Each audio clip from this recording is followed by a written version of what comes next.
Hi guys, so before the weather gets super terrible, I'm gonna film this intro as quick as humanly possible because it is about to get really dark. That's why my last few videos have not had intros.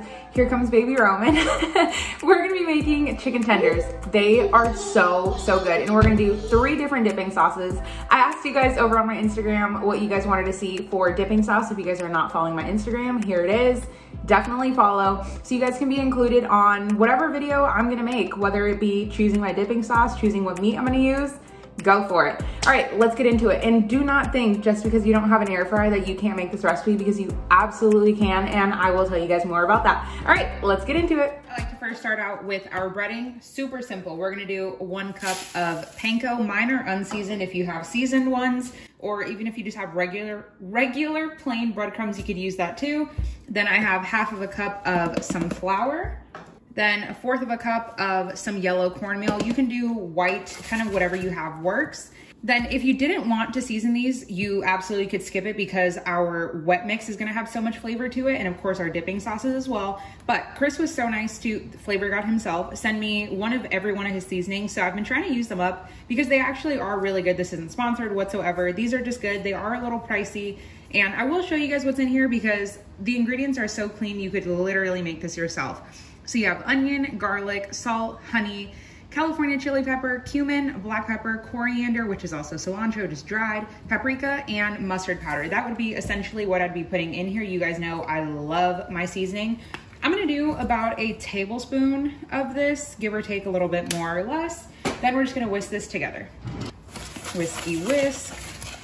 And I mean, although this has flour in it and cornmeal, it wouldn't be keto, but if you wanted to use pork rinds instead of panko, you absolutely could. Okay, that looks pretty good. It kind of smells like those honey barbecue potato chips. You guys know, like those Fritos twist ones, so good. Okay, now we can put this aside and work on our wet mix. Now the wet mix for this is gonna seem a little bit odd because you're kind of thinking, whenever you think of frying anything, February, flour, egg, breadcrumb. That's just like the acronym for it. It just works. Thank you, Rachel Ray. But we're having our breading station, so that's kind of like our B for breading. But the flour and the egg is gonna come together in one, and trust me, it works so much easier, and then you don't have to deal with the whole like goopiness on your fingers. So we're gonna do 2 tablespoons of just some all white-purpose flour. Then 2 tablespoons of mayo. Now, I know some people don't like mayo, but I promise it just works as the binder in this situation because all mayo is eggs and fat. Like eggs and oil, that's really what it is.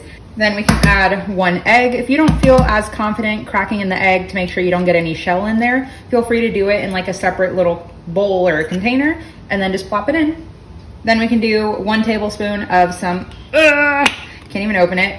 This is just the Mustard Girl Dijon mustard. And then we'll do about 1.5 teaspoons of some onion powder and a lot of cracked black pepper.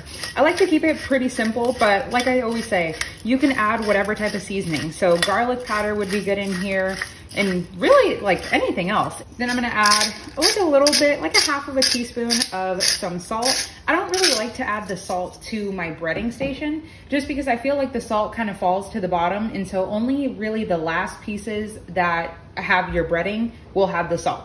Then we'll go ahead and give this a mix. I like to always crack the egg and then just kind of work on incorporating everything together. Then just start to incorporate the flour. And it's gonna be thick, but somewhat yet still thin. It's not gonna be super thin and runny. It's okay. I'm just making a big mess, and I purposely used something that was like shallow, that it would, you know, not make that much of a mess, but wouldn't be one of my videos if it didn't. Okay, this kind of looks like egg salad mix, egg salad batter. Yeah. Okay, this is gonna be perfect. I wish I had a smaller container that was like shorter because then it would fill it perfectly. All right, this is great. Now that we have our wet mix and our dry mix done, we can work on the chicken. Okay, I definitely said we were gonna work on our chicken, but we're gonna work on our dipping sauce because there is nothing that I hate more than having a super like nice hot piece of chicken, then dipping it in super cold sauce, like from the refrigerator, terrible. So we're gonna make I asked you guys over on Instagram what you guys wanted to see for barbecue sauce. Gave you guys 4 different options, and surprisingly ranch won. I was not expecting that to win because I don't really eat ranch like that. I used to dip my pizza in it, but I don't know, Hawaiian pizza and ranch kind of doesn't really work. So we're gonna do my take on the best honey mustard you will have. This is not traditional. This is just kind of my take on it. The creaminess works, just trust me. So we're gonna do 1/4 cup of mayonnaise, 1 teaspoon of yellow mustard, about 1/2 teaspoon of some lemon juice. As always, squeeze it over your hand so that way your hand can catch all the seeds. Then a tablespoon of some honey. Then we can do a tablespoon of some barbecue sauce. This is just the sweet and spicy one from Trader Joe's. I actually was somewhat of a fan of this sauce, but it's not incredible. It definitely, I mean, is sweet and spicy, but the spicy level is like a 1 out of 10. And the sweetness, I just feel like it's lacking. I'm just trying to use it up, essentially. Then we can give this a mix. Okay, I just tasted it for seasoning. That's really good, but I'm gonna add a little bit more mustard because I want a little bit more of that tang. Oh my gosh. I just keep mixing and tasting. It is so good. Okay, I need to put this away. I'm gonna let this kind of come to room temperature while we work finally on our chicken. Finally, onto our chicken. I have 2 pretty large chicken breasts. This is 1.27 pounds. And we can just take it out of the packaging and just plop it onto our cutting board. So now, like I said, these are breasts. Whenever you are cutting, you want to work with one clean hand that is gonna be touching your knife. So at any point in time, I could pick up the phone with this hand, open the door, your hand is clean. Probably your most dominant hand.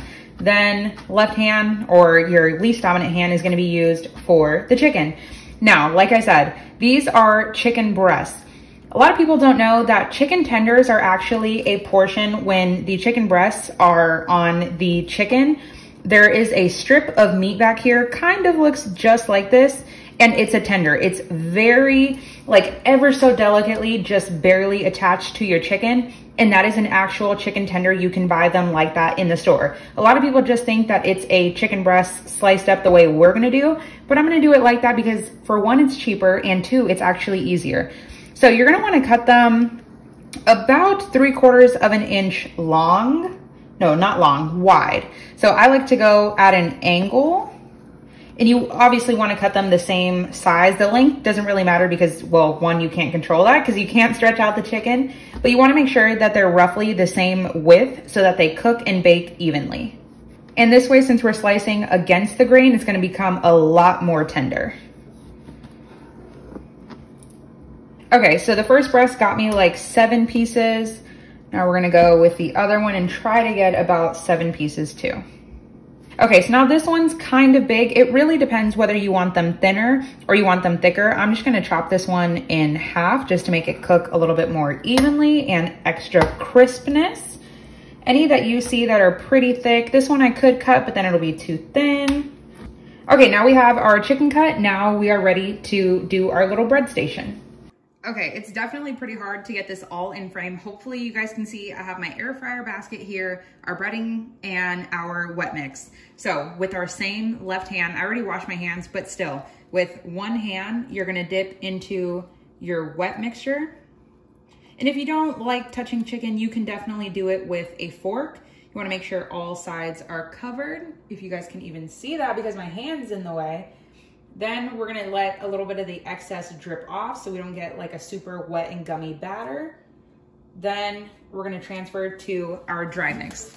Now this is kind of optional. I like to take my right hand and just toss it over from picking up from the sides, which makes it a lot easier that way. Then you can even kind of do like a little shimmy, a little shake and bake action. Then with our left hand, I like to pick up some of the breading while I do it just to make it easier. Pick it up, shake off the excess. Then we're gonna toss in our air fryer basket. And we're gonna do the same process all over again until we're done with this. Okay, I was able to get 7 pieces of our tenders in here. You don't wanna overcrowd them. Overcrowding means mayonnaise. I am so hungry.